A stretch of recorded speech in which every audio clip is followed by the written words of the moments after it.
Non ce l'ha fatta il ciclista 25enne di Lori, accolto da un malore un mese fa dopo una gara. Grazie del fratello per i tanti messaggi di queste settimane, ha sentito il vostro amore. Chiesa gremita Luciana Conco per l'addio congiunto a Nicola e Pietro, morti nella strage di Asiago. Un paese intero si è fermato per i ragazzi. Tragedia alla Sagra di Fontigo, per la procura Mario De Marchi, morto non per un pugno ma per la violenta spinta di Fabrizio De Poi, 62enne, non voleva ucciderlo. Martedì l'autopsia, funerale approvato in cimitero alle 6:30 del mattino, senza corteo e con percorso ridotto per l'ultimo saluto alla donna uccisa nella sparatoria al campo nomadi nel Bresciano. Regionali e liste, gli alleati della Lega in campo, anche con ex volti storici del Carroccio, Rizzotto e Sandonà tra i meloniani, Daria tra gli azzurri, molti sindaci e amministratori. Il primo a depositare le sue 7 liste a supporto, Giovanni Manildo, che crede nel traguardo finale del Veneto che incoronò Zaia 15 anni fa. È cambiato, dice. Niente feste di Halloween o festini di compleanno alla parrocchia di San Giuseppe a Mestre. La decisione di Don Boa, parroco, rispetto per i bambini morti in guerra.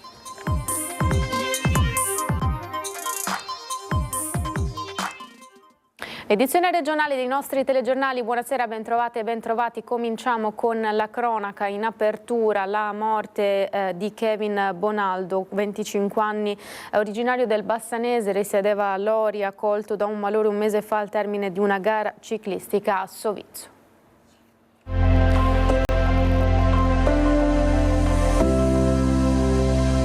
Voglio ringraziare tutti coloro che in questo mese ci sono stati vicini e ci hanno dato forza. Kevin ha sentito tutti questi incoraggiamenti e fino all'ultimo ha lottato ogni giorno per riprendersi. Le parole toccanti del fratello Antonio, che a nome della famiglia ha voluto ricordare quanti sono stati loro vicini in questo terribile momento. Kevin Bonaldo, 25 anni, atleta in forza alla SC Padovani Polo Cherry Bank, è morto dopo un mese combattendo tra la vita e la morte all'ospedale San Bortolo di Vicenza, colpito da un malore il 21 settembre scorso al termine della piccola Sanremo di Sovizzo. Soccorso immediatamente dai sanitari della manifestazione, il giovane ciclista bassanese residente a Loria era stato ricoverato presso il reparto di terapia intensiva. Accanto i genitori, mamma Cinzia e papà Roberto, i fratelli, la fidanzatina Alice. In questo mese Kevin ha combattuto come sapeva fare lui, ci racconta il presidente della squadra per la quale correva. I suoi familiari che erano lì dalla mattina alla sera tutti i giorni, quando si andava io e i miei collaboratori Alberto e Martino a trovarli al pomeriggio, ci dicevano: guarda che oggi, stamattina è entrata la fidanzata e ha sentito il profumo, si toccavano le labbra, cioè c'erano tutti quei piccoli segnali che davano un po' anche di speranza di questi miglioramenti che si vedevano giorno per giorno. Il peggioramento nelle ore scorse, il cuore di Kevin ha smesso di battere, lasciando nel dolore quanti lo amavano. Un colpo durissimo, spiega il presidente, raccontando chi era Kevin. Era un ragazzo stupendo, guardi, un ragazzo stupendo.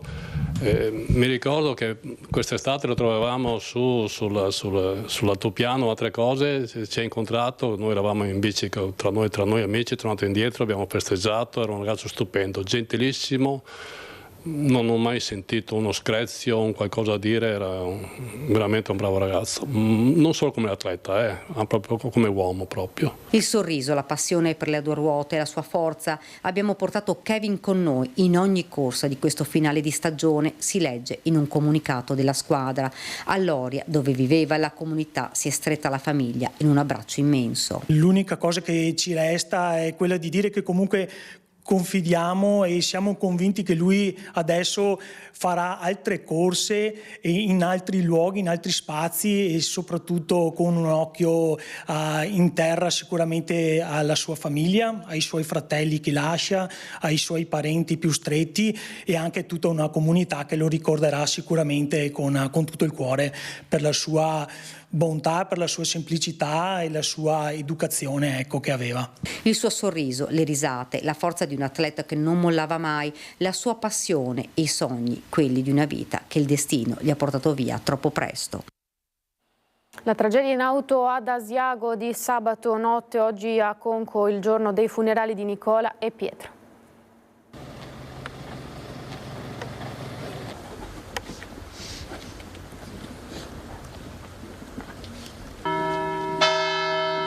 Un dolore che non si può neanche immaginare, quello che è sceso su Conco per dare l'ultimo saluto a Nicola Xausa e Pietro Pisapia, 2 dei 3 ragazzi morti la notte tra sabato e domenica nel terribile incidente stradale di Asiago assieme a Riccardo Gemo di Creazzo. Il dolore di una comunità che voleva un bene immenso a questi 2 ventenni, degli amici stretti attorno alle bare bianche che avevano condiviso tanta parte della loro giovane vita, dei familiari che li hanno amati di quell'amore unico che solo genitori, fratelli e sorelle possono provare, una chiesa gremita dentro e fuori. Questa settimana siamo diventati più familiari gli uni gli altri. Abbiamo portato i pesi gli uni degli altri. Abbiamo pianto insieme. Per Pietro e Nicola il lutto cittadino e le saracinesche abbassate, loro che si sono dati fino all'ultimo e continueranno a vivere in altre persone. Un pianto condiviso, un pianto corale che ha riunito i cuori di tanta gente, abbracciata dalle parole di Don Luigi Bortignon. Guardandovi negli occhi, cari genitori, è troppo grande quello che è successo e noi siamo troppo piccoli per capirlo. Li abbiamo visti crescere insieme questi ragazzi. Questo paese li ha amati. Nicola con una gioia di vivere straordinaria che si ritmava dentro una sensibilità squisita. Il suo sguardo luminoso si è aperto alla bellezza del creato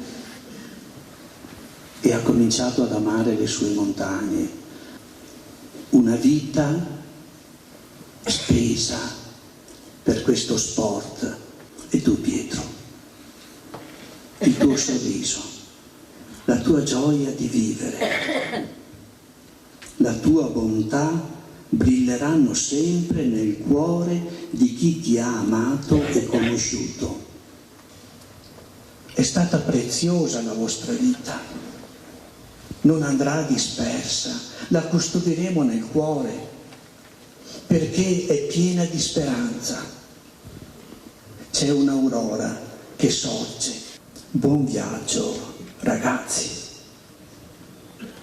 La cronaca che ci porta nel trevigiano a Cairano San Marco. Mario De Marchi non è morto per un pugno ma per una spinta violenta. A stabilirlo la procura che indaga sull'accaduto. Sono stati sentiti gli 11 testimoni. Intanto a Cairano è il giorno del dolore, il ricordo del padre e della sorella. Mario vive con altre 4 persone. Questa è la forza che mi dà. E poi ho la fortuna di avere la figlia che mi ha fatto 2 nipotini splendidi e mi daranno la forza di fare il nonno. È il giorno del dolore dopo la morte di Mario De Marchi a 39 anni, il giorno delle parole e dei ricordi. 4 le persone che grazie alla donazione dei suoi organi aiuterà compatibilmente all'autopsia che verrà eseguita martedì prossimo. La fine assurda che gli è toccata e che segna le vite della sua famiglia e dell'intera comunità che le si stringe attorno. Anche tutta la vicinanza delle persone che si fa forza, quello è. Perché ovviamente noi difendiamo il nostro Mario, è il nostro, cioè. Però quando senti che tutte le altre persone, anche che non conoscevo, pensano la stessa cosa nostra, dicono le stesse cose nostre, cioè dice è il Mario nostro è il nostro di tutti, come era con noi era con gli altri, quindi è anche un male per tutti. Nessun pugno, Mario è morto per una spinta violenta. A stabilirlo la procura dopo le indagini e l'ascolto degli 11 testimoni presenti la sera dell'11 ottobre alla sagra di Fontigo di Sernaglia della Battaglia nel fatidico momento. Intanto il musicista e cabarettista 62enne Fabrizio De Poi è indagato per omicidio preterintenzionale. Non volevo ucciderlo, avrebbe detto il suo avvocato. Ripensando a quella sera Lasciamo stare tutto di quella sera. Non ero presente, forse per fortuna, però cioè, no, incredibile, impensabile, non so neanche, sconvolgente, non saprei. Certo Mario non c'è più, sarà duro perché era tanto, era tutto, era grande. Che lei di questa persona che l'ha colpito non vuole sapere? No, ma anche se fosse qua per me, io non lo vedo, cioè non lasciamo fare a chi di dovere, tanto sì, non è di certo il mio parere o quello che penso che cambia, quindi lascio a chi è più più esperto, e mi auguro solo che faccia quello che deve fare. E si sono svolti stamani in forma strettamente riservata su ordine del questore di Venezia Gaetano Bonaccorso i funerali di Dolores Dori, la donna nata a Vicenza, residente a Campo Nogara, ferita all'interno del campo nomadi di Lonato del Garda e poi morta dopo essere stata abbandonata fuori dall'ospedale di Desenzano. La cerimonia si è svolta alle 6:30 nel cimitero di Prozzolo di Campo Nogara, dove la salma è giunta dall'Istituto di Medicina Legale di Brescia, dove si è svolta l'autopsia. Per motivi di sicurezza è stato disposto il trasporto attraverso l'itinerario più breve, senza cortei e con vigilanza delle forze dell'ordine.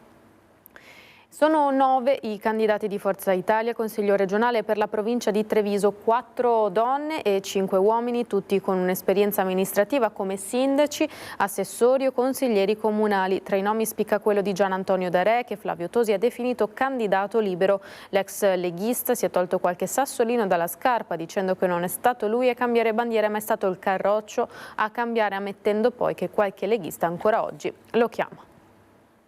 E non c'è a sorpresa l'assessora di Treviso Rosanna Vettoretti, ma sindaci e amministratori anche un ex concorrente dell'Isola dei Famosi. Fratelli d'Italia presenta la lista dei trevigiani in campo per le regionali, non manca la componente ex leghista nel team scelto da De Carlo.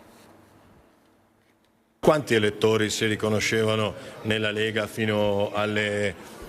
Facciamo un esempio, alle europee del 2019 e poi non si sono riconosciuti per esempio alle europee del 2024. Vale per gli elettori e vale anche per chi magari oggi vede in Fratelli d'Italia chi parla dei propri valori e chi è più concreto. Ex leghisti con casacca nuova? No problem, anzi, la stoccata arriva col sorriso come sempre e non a caso nel giorno in cui si presenta una delle liste di Fratelli d'Italia in campo, quella della Marca, dove tra i 9 della squadra c'è l'ex consigliera del Carroccio Silvia Rizzotto.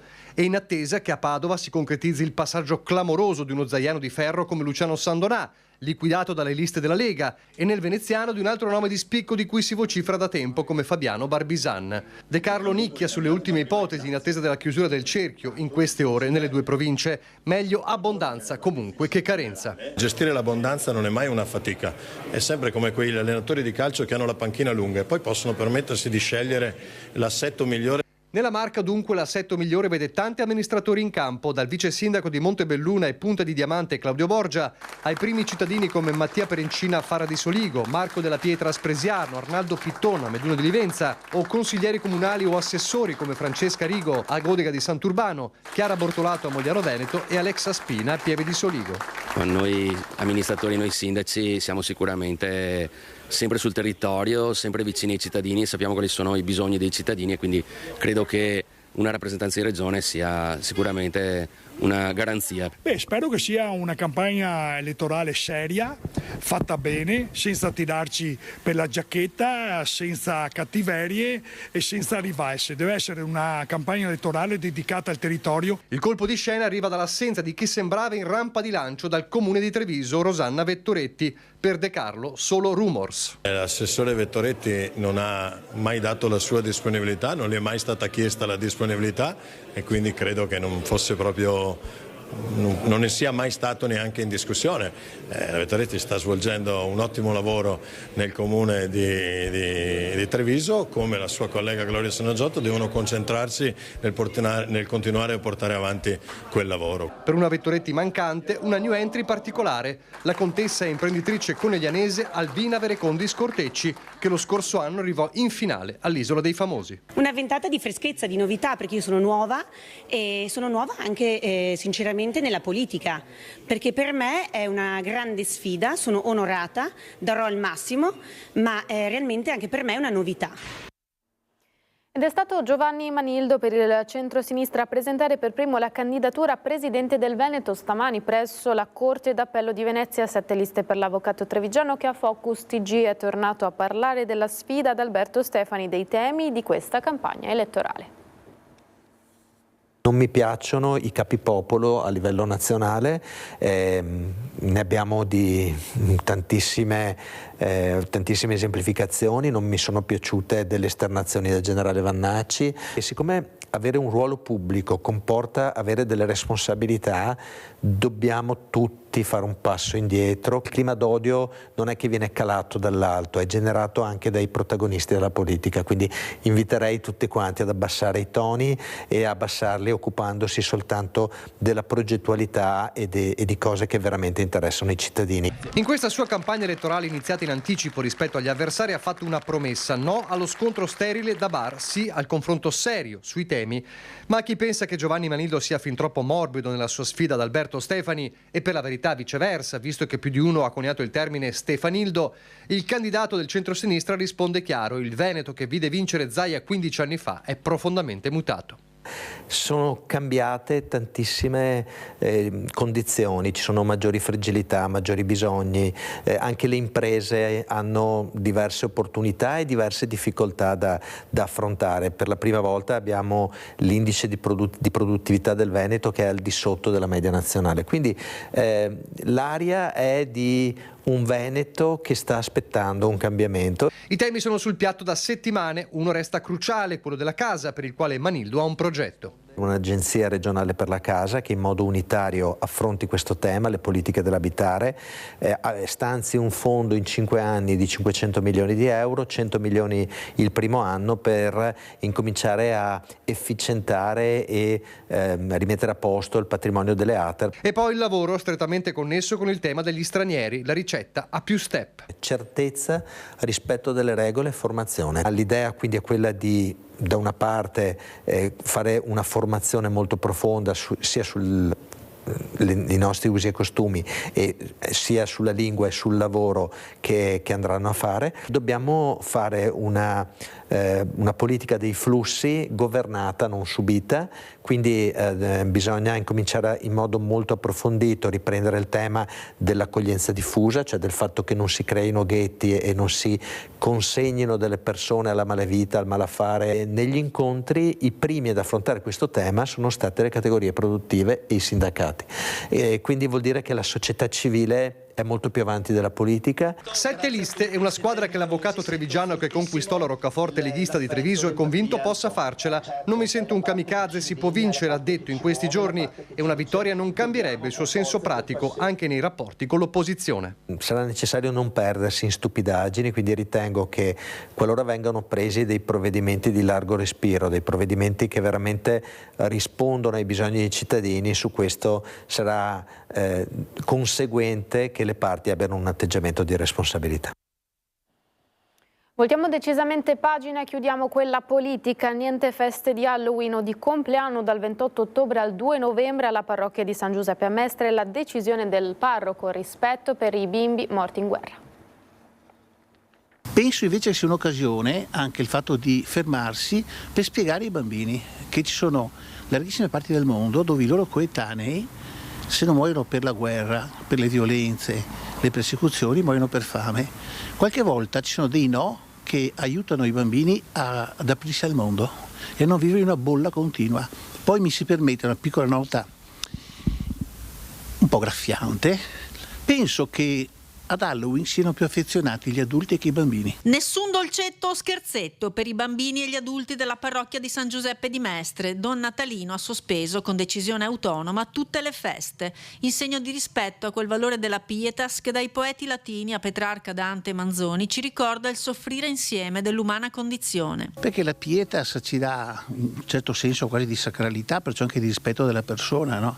Allora noi siamo gli stessi che fino a qualche settimana fa si indignavano, alcuni anche in maniera molto accesa, no, per le vittime innocenti di Gaza, bambini tanti, eccetera, in Ucraina, non ti dico, da ancora più tempo, e via dicendo, ma siamo sempre gli stessi, quindi un certo rispetto, anche data la prossimità sia geografica che temporale, per tutte queste vittime innocenti, secondo me si può caratterizzare anche con una sospensione di quello a cui tanti sono ormai abituati. Nessuna paura delle critiche, non sarà certo questa festa sospesa a minare la felicità dei piccoli. Non tiriamo di mezzo i bambini che se una volta tanto non fanno una festa che a loro non appartiene, diventano però delle vittime, quindi io eviterei proprio anche soltanto questo tipo di obiezione perché non mi pare molto ragionevole. C'è tra l'altro un precedente storico che ha ispirato il parroco. Ho preso proprio come argomento quello che fece il Comune di Venezia nel 91, quando decise di sospendere il carnevale, si era all'inizio della guerra del Golfo. Secondo me quello è stato un bel segno della nostra città. E infine una stoccata anche al business, che ha imposto negli ultimi anni una festa non cattolica. Prima ancora è una festa che non ci appartiene come identità culturale, l'abbiamo importata sostanzialmente per ragioni commerciali. E si chiude con questa notizia il telegiornale regionale. Grazie per averci seguito. Le previsioni del tempo subito dopo di noi. A tutti l'augurio di una buona serata. Arrivederci.